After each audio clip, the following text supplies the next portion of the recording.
Morning, everybody.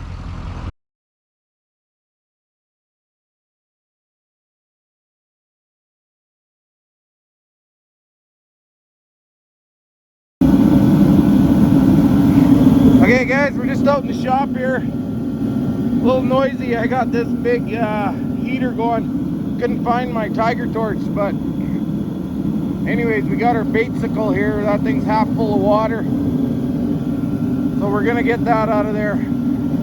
I just gotta be careful here. I'm kind of melting the plastic a little bit. So anyways, I just usually warm that up with a tiger torch and then it slips right out. But can't find my tiger torch. So anyways, we're gonna get these baitcicles out, and then tomorrow morning I'm heading out to help a rancher there. He lost a few calves, so we're gonna go see what we can do. Anyways, we'll get these out and we'll take a look at them when we're done.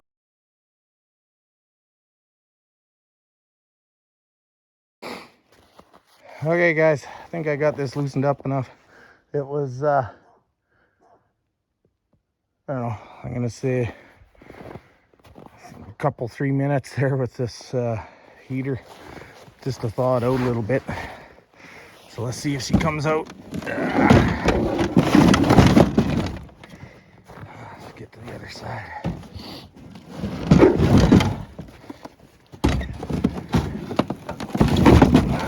Oh yeah, there we go.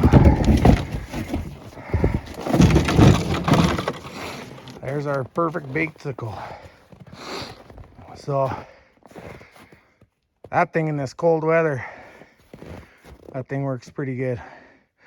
That's all just butcher scraps in there, but holds together pretty good, keeps the critters around a bit longer. Birds can still pick at it, but you know, if the bigger critters come, they don't just clean it up in a couple hours. It helps out quite a bit when that's the only bait you can get.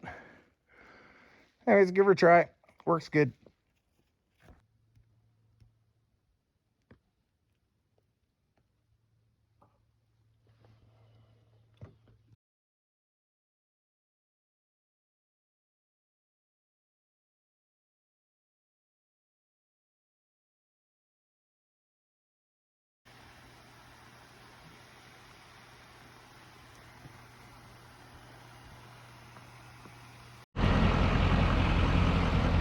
Okay.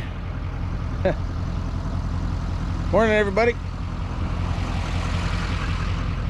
A little bit of an unorthodox start here today. I was just heading out. There's a rancher, a friend of mine there, used to be one of my neighbors from, he now lives on a ranch opposite side of town as me. So he's been having some problems. He's lost 10 calves this year to wolves, so we're gonna go see if we can give him a hand with his wolf problem there. And it's coming through town, and I got a call from another buddy, actually my buddy that owns those little power shears I'm always using clearing trail. Anyways, he's like, oh, I just seen a moose got hit on the highway. So anyways, it was only a couple kilometers out of my way. So police are here just helping out the guy that hit the truck. I stopped. Where is he there? I went and talked to him there. Everybody's all okay. So right now is a good time to grab this moose while he's got his lights on there. So it's gonna get rigged up here, and then we're gonna load this one up. Big old cow. So hopefully my little winch here works. So we'll get at her and get her loaded up.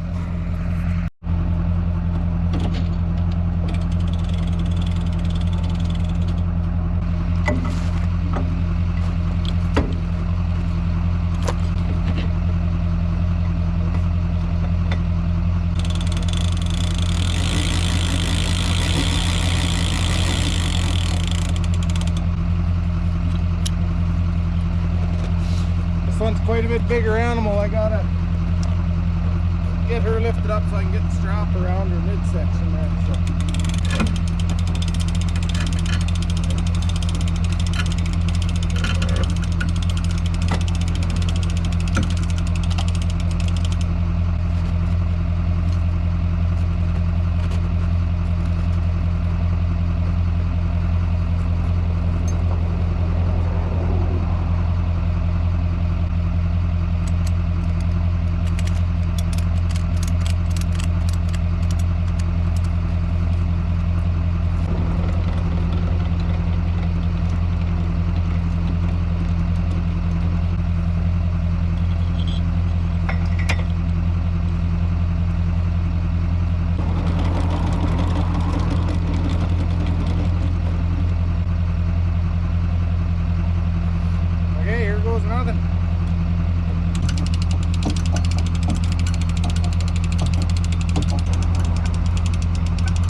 one. Sometimes it's nice to have a second person.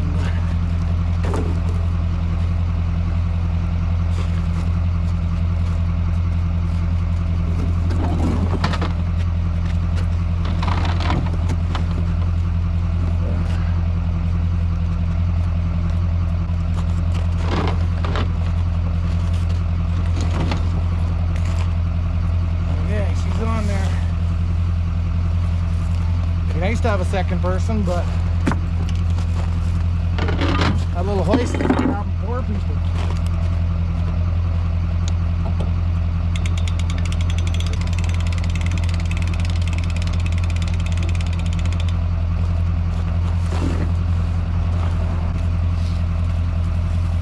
We're -10 here this morning, so I think they're a little bit stiff. Okay, we're set up nicely to go after some wolves here today. Buddy there, he's got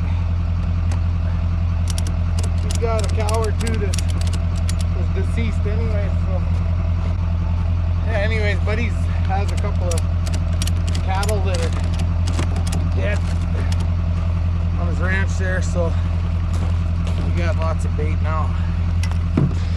Okay, we got her. Get out of here, get going again. Just gonna go talk to that officer there and let him know that I'm good to go, and that and I'll report it to the highways so the highways know I have it. Okay guys, let's get going after some wolves.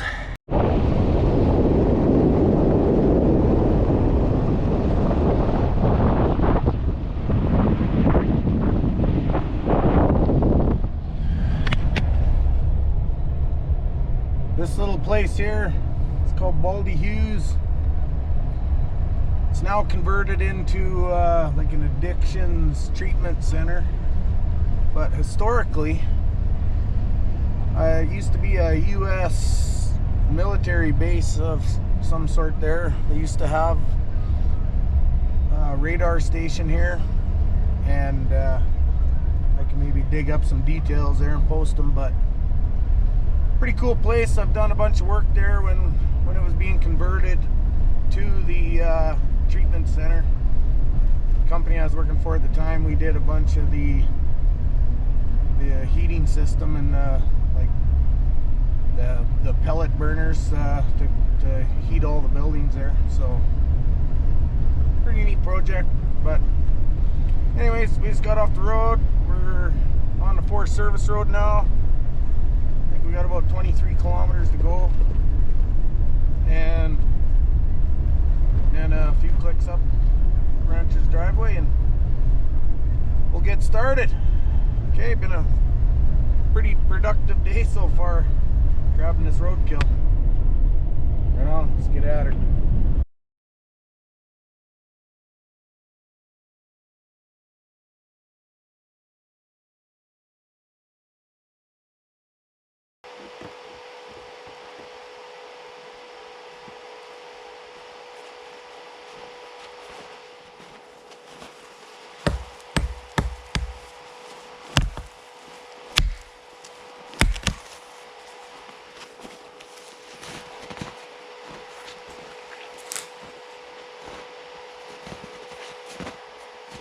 Okay,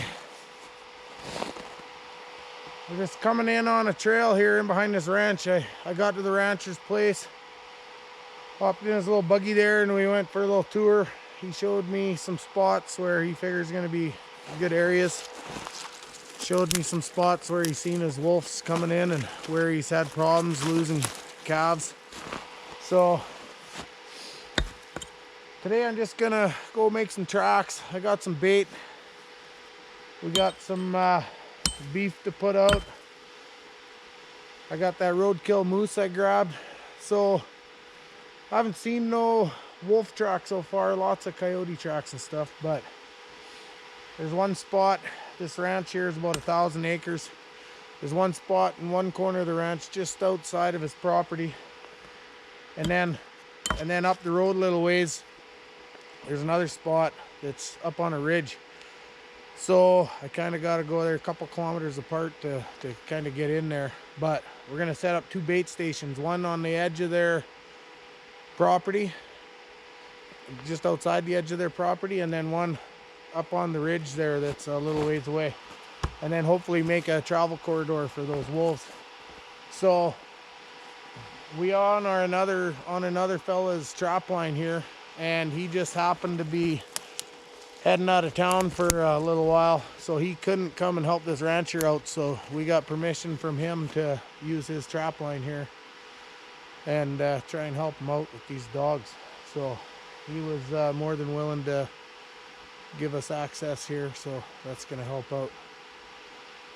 Anyways, we'll get up the trail here a ways, find a nice spot. First time I've ever been in here, so I had to go find a spot there and see what we can do. Okay, let's get out of here. Okay, Google Earth ain't always the best tool. It's pretty handy, but it don't show you all these willows that are down across this road. Anyways, I made it a ways up here, a few hundred yards. It gets too thick, so I popped the skimmer off, turned the sled around. So now we're gonna head on back down. There's a Y down here. I just might have taken the wrong turn, but anyways, it doesn't really much matter where we're, you know, within a few hundred yards of where we're gonna go and place the second bait, so it doesn't much matter. We just gotta make a bit of a travel corridor one way or the other. So anyways, we'll go and see what we can find. Okay, just come down a different branch road here and found a nice spot right at the bottom of this nice ridge. So I think I just dropped one of my baitsicles. I'll go bring one of those big baits in here too. But I think what's gonna work good here is we're in quite a bit of just, you know, an old slash. So there's some 15, 20 foot tall trees around here. So they'll be making lots of tracks in here when they hit this. Coming in, I seen a spot. I thought, oh, there's one of their kills. The ground was just trampled right down. So I walked in there, but it's a big pile of grain or something. And then I look up and there's a trail cam there. So the bush is full of people being watched everywhere. That's good. Okay, gonna go check out the other corner and see if we can find a spot to put the other bait. It's probably about a half a kilometer from here as the crow flies, but it's gonna be perfect right through those trees. Get them traveling, which they're already doing. They're already around here. We just gotta get them congregated in one spot or 2 spots here. So perfect, let's go get them.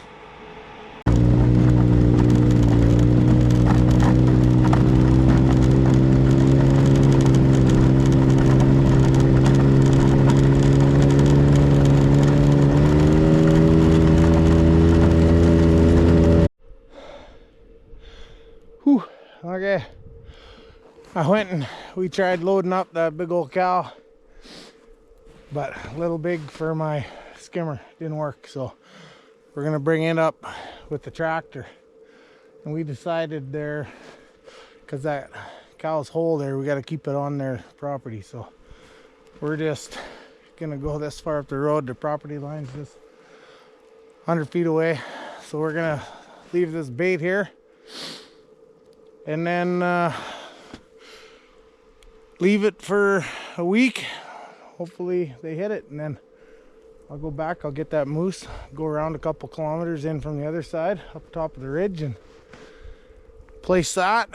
Had to cut a few trees here coming in to make sure the tractor could get in. So I'm gonna use these poles, set up a little cubby over here.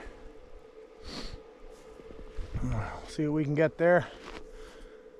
So anyways, we'll get this cubby built, get this bait placed, and see what else we can do. I'll go look around here and see if there's been any action in the bush. Possibly there's a spot or two we can hang a snare. Just set a blind set up. Never know. Okay, let's get at her. Okay, there's our cubby set. So we got that big old cow placed. I always, if I can, take an axe to them a little bit, chop some holes in them, let the birds start picking, and you know, even the wolves, this thing's got pretty thick hide, so it just helps them get a start on it. So I think it works good. So anyways, I'm gonna get up on the ridge here, I don't know, 150 feet away from this bait. Seen a couple coyote tracks, no wolves. But if we get up there, get a ways away from the bait, it helps them not really associate the bait to their buddy dying there, getting caught in a snare. So, but the last thing I want to do is tromp my scent all over the place too. But still gotta get some snares hung. So go get a couple blind sets done. Come back here in a few days, and hopefully the wolves been in. They've been hearing howling them, or they've been hearing them howl lots here lately. Not the last couple nights, he said, but week before that was pretty much every night. So hopefully they're still around. Okay, let's go hang some snares. Okay guys, here's a quick little example of one of my blind sets. So I don't really want to walk over there, but right in there is a snare hanging. Right there. So it's like an old coyote track or something over there. But what I'll do is make a bit of a commotion, kind of. There's a little bit of an opening over here, and down that way is our bait down the bottom of that ridge there. So typically, you know, a wolf, they'll stay, it seems to me like they want to stay uphill of those carcasses, so those bait stations. Excuse me.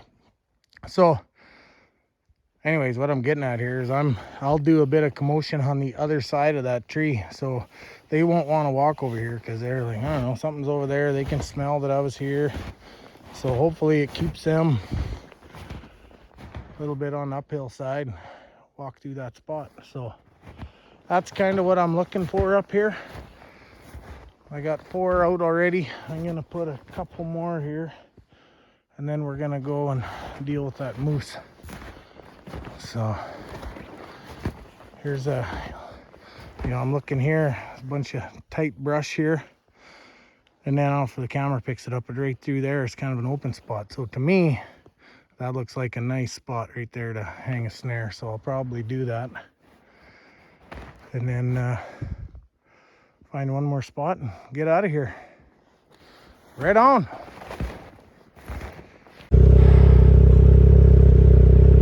Okay guys, I got this big old cow moose loaded up that we got this morning. Just heading in this road. Gets pretty thick willows up here. I might have to chop its legs off there a little bit just to get through the trees, but I got a good feeling about this place. We got that other bait down on the corner of that ranch. Now I'm following this road in here, and a couple hundred yards off to my right, it's a nice big ridge, even some like cliffs almost. So, and then up here we got a little road that goes off down that ridge a little bit. We're gonna go place that bait there, and it's gonna be a good spot. And then I'm assuming when the dogs do come into this bait, they're gonna come in along the top of that ridge. So we're gonna set a couple blind sets there, but I don't know, it sounds like those dogs are around, so it ain't gonna take too many days here for them to hit this bait. So then we'll have a lot of good places to set up. Okay, let's get her in there. Okay, we're just coming down the hill, down off the edge of this ridge, and kind of lucky that, I don't know if you can see it back there, but that moose, there, it's fresh enough that it's still flexible. He Usually these things are all frozen.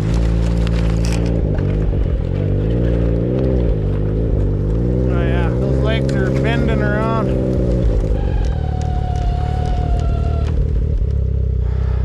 So that's good. Okay, here's a good spot. I don't know, a couple 100 yards from where I'm going to put that bait. And that trail cam that I seen was, I don't know, about 300 yards, 400 yards up. So just in case some people come in checking that trail cam or with a dog or something, I'm going to hang up some active trapping tape here. So it's kind of the only way in here, so they should see it. So right on. Okay, I'll get that done and we're going to go place this bait.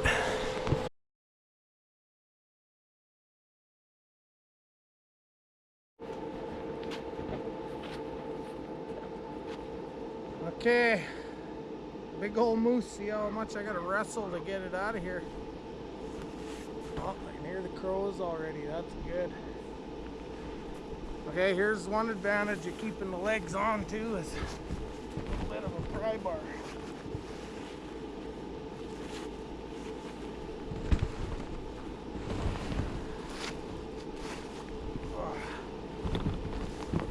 Yeah.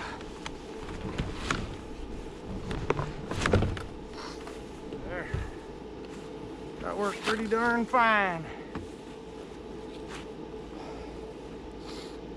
Okay. I'm gonna go and see what I can find here for good places to put a blind set. Okay, there's another blind set. Where's my finger? Right there. That one is kind of right out in the open. It looks like there's a couple trees, but they're not very close to that snare. But there was a coyote track there, so I left that one a little high. Maybe that coyote will walk under it, and then maybe a wolf will come in. So we're right at the bottom of that ridge. Not a real good trail right here, but I'm just, like I said, I'm just setting some blind sets in here. It's pretty thick. I got another one down here, but we'll go up over here and follow the ridge a little bit, set a couple more, and then we're gonna get out of here. Looking forward to coming back and seeing what they do here. Okay guys, we're wrapped up here. We got a few snares set up here around this bait, so we'll let her soak for a few days and see what happens. You know, when you're setting those blind sets, it's just, you know, after a while when you do see how the wolves come in, you sort of get to see how they're thinking a little bit. You know, one thing I'm always trying to do is, it seems like it doesn't even matter how far away you get from their baits. Well, once you're a couple 100 feet, maybe different, but you know, within a couple 100 feet of your bait, hardly ever are they coming straight in.